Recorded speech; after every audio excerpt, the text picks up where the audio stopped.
Good evening. Hi. Looking here at Marilyn Manson's album from 1998, Mechanical Animals. I think it was his third album. And this is the one with the blue plastic cover on the case. I don't know. I've seen copies before where it's no color and then you just see the front cover booklet as a grey, almost monochrome, but with the red hair. But this one's blue, and it's in pretty good condition. Teeth are almost intact with the jewel case, but not quite. Blue on the back as well. So the back has got no track listing. If you've ever seen this before, the track listing is under the CD. There. I picked this up for $1 about, what about a year ago, I guess. And I wouldn't say I'm the biggest Marilyn Manson fan at all, really. I think he's pretty hokey, all of his stuff, and he kind of had a brief period there where he was I don't know what you'd call it. He was genuinely like one of the biggest artists in the world, or even, not even like in sales wise, but I mean as in, I mean there was a period there on the tail end of Antichrist Superstar of that album cycle, going into the build up for this and then the release of this, where he was kind of everywhere and everyone knew him and everyone had an opinion about him. I think it was also the period where his biography, he released his autobiography as well, The Long Hard Way Out of Hell, something like that, which I have read years ago. Not really autobiography in the traditional sense. It's kind of made up of mishmash of some of it's him writing about his life chronologically. Others is like parts from interviews and all mixed together. Um, but yeah, there was a lot of hype around this album because, like I said, it seemed like Antichrist Superstar kind of built over time. Like that was released in what was it, like '96, and he was, he was becoming more famous after Portrait of the American Family. But it wasn't at the start of Antichrist Superstar. He wasn't massive, but that album made him pretty massive. Specifically, Beautiful People. I remember that song being played to death on radio, TV, and anywhere else that could produce it in sound. And so that success and building of popularity kind of fed into this hype for his next album, Mechanical Animals, and yeah, I think it's actually a pretty good album. I can't say it's his best or anything like because I haven't listened to it much. I've listened to A Portrait of the American Family, but I haven't listened to that in probably about 10 or 15 years. But I have listened through to it before, and that never kind of struck me as anything special. I've listened to Antichrist Superstar, and I think that's okay. It's got its moments. It's actually got some pretty good songs. I really like the song Tourniquet, and I think The Man That You Fear. I also like that song, and I can't really remember else what was out there. I can't really remember what else was on that album. Oh yeah, I'm seeing it now. And yeah, so Antichrist Superstar was a pretty good album. Okay, not amazing or anything. And at the time, I didn't like it. I didn't when I was a teenager. I couldn't stand Marilyn Manson. I just thought it was just cheesy shit. Like I just thought he was like dumb, goofy, and some of the songs I thought were okay even then. But I just thought as a person, he just like I just thought he was like a dork. And then Mechanical Animals come out, and then so the two singles from this album, or maybe there's more than two, but the two that I remember were Dope Show and I Don't Like the Drugs, which I can understand why they were selected as singles, but I think they're probably my least favorite songs on the album. Like again, I can understand why they were chosen because they have like especially I Don't Like the Drugs. It's a very commercial sound, although lyrically it might not be so commercial, but there, I think the rest of the album is much better. If you look at the track listing, we got Great Big White World. That's a good starter. That's a good song. It's a dope show. I've never really liked that song. Too plodding. Mechanical Animals, the song itself is good. Rock is Dead, which I've talked about before because that's on the Matrix soundtrack. I like that song.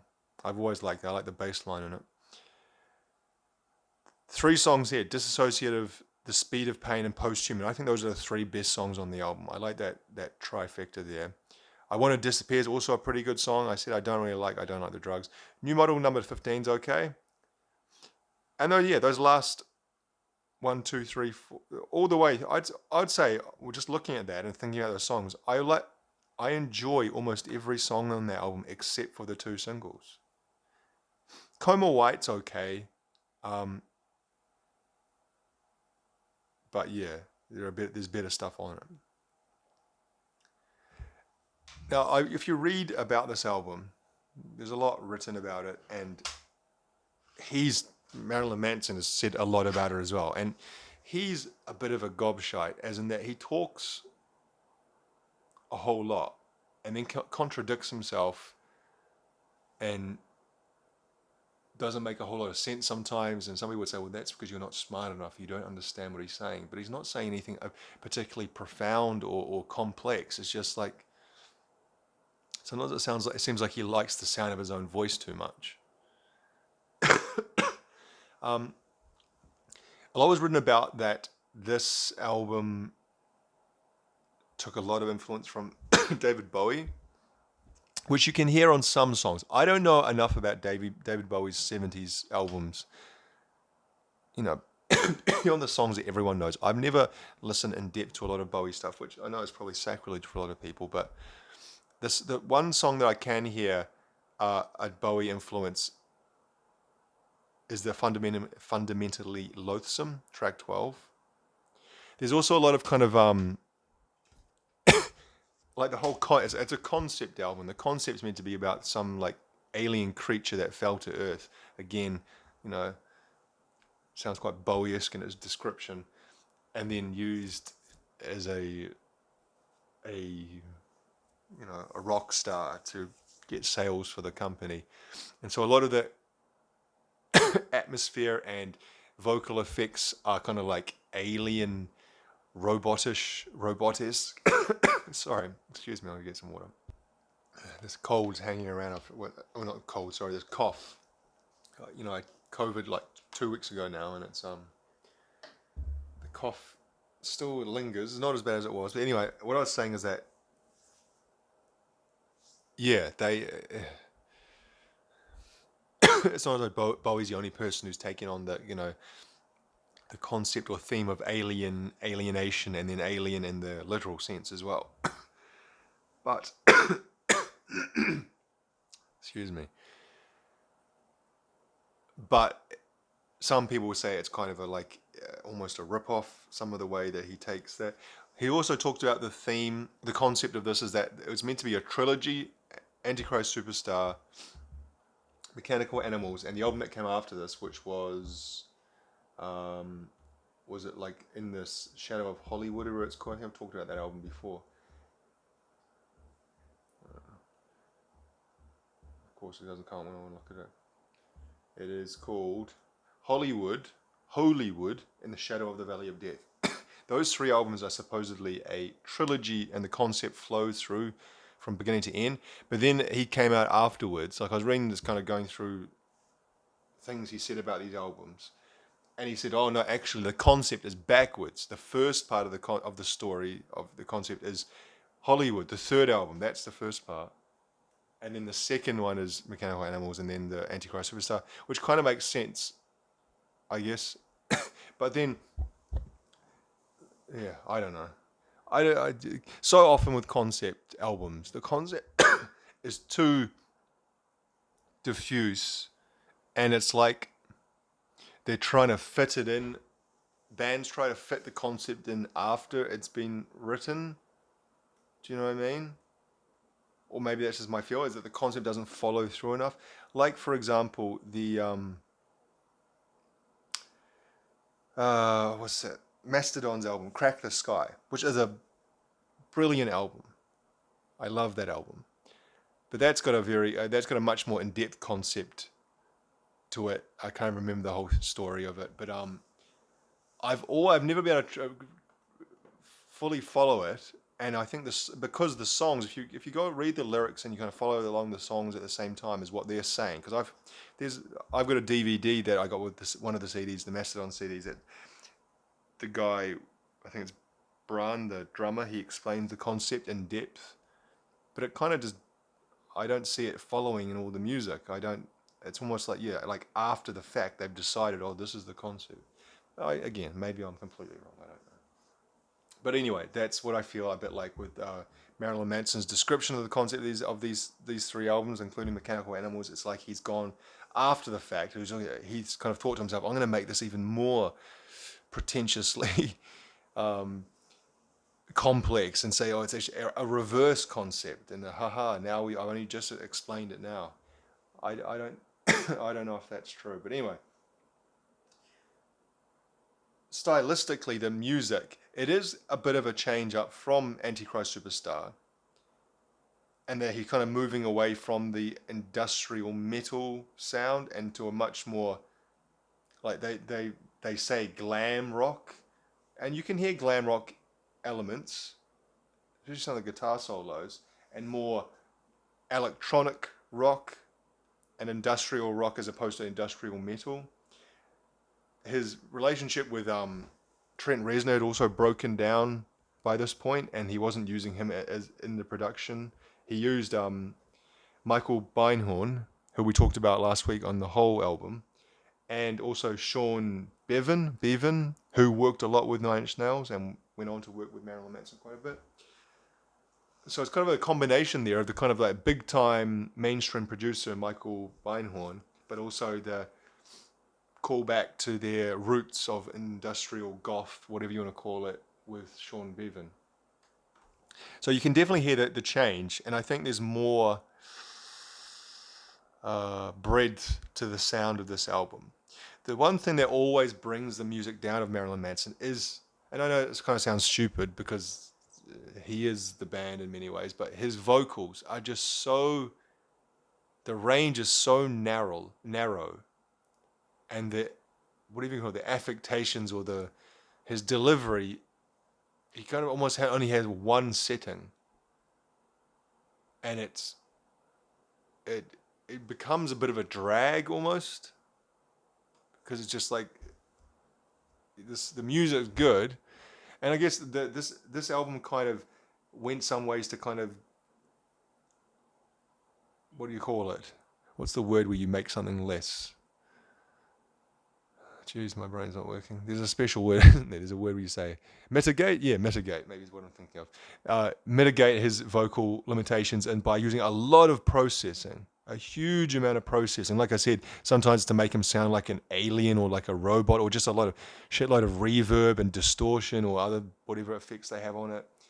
And also, there's some backing vocals, some female, sounds like female backing vocals in some of the songs, which I think add depth and kind of something different to the ears, so it's not just his drone that you hear over and over again. It becomes a bit much. Just seeing if it mentions who the backing vocals are, vocalists. No, it probably does, but I can't see.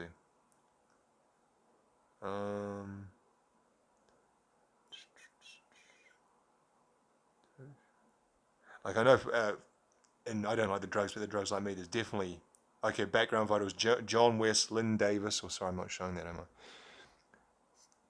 Lynn Davis, Nikki Harris, Alexandra Brown. Apparently his girlfriend at the time, I saw, she was in one of the things that showed all the people who were involved in. What's her name? Rose. Is it Rose? Who was his girlfriend in the late '90s? She was in Charmed, and then she was involved in a whole Jeffrey, not Jeffrey, that guy, the film producer who exploited a lot of women. Miramax. Jesus, my brain is just gone. What's that guy's name? Big fat guy. Brothers. Holy shit. Well, him. I'm sure whoever's watching this, if anyone's watching, is shouting their name out, screaming their name. This guy, you idiot. Anyway, she was apparently abused or exploited, or what's the word, by that guy. I kept thinking Jeffrey Epstein, but it's not Epstein. Oh, in the same mold, obviously, but not him. Um, Hang on a second. Weinstein. Harvey Weinstein. Weinstein Epstein. There we go. I can understand now why I was getting those mixed up. But his girlfriend, Rose McGowan. That was what I'm thinking of. She offered some vocals on Posthuman.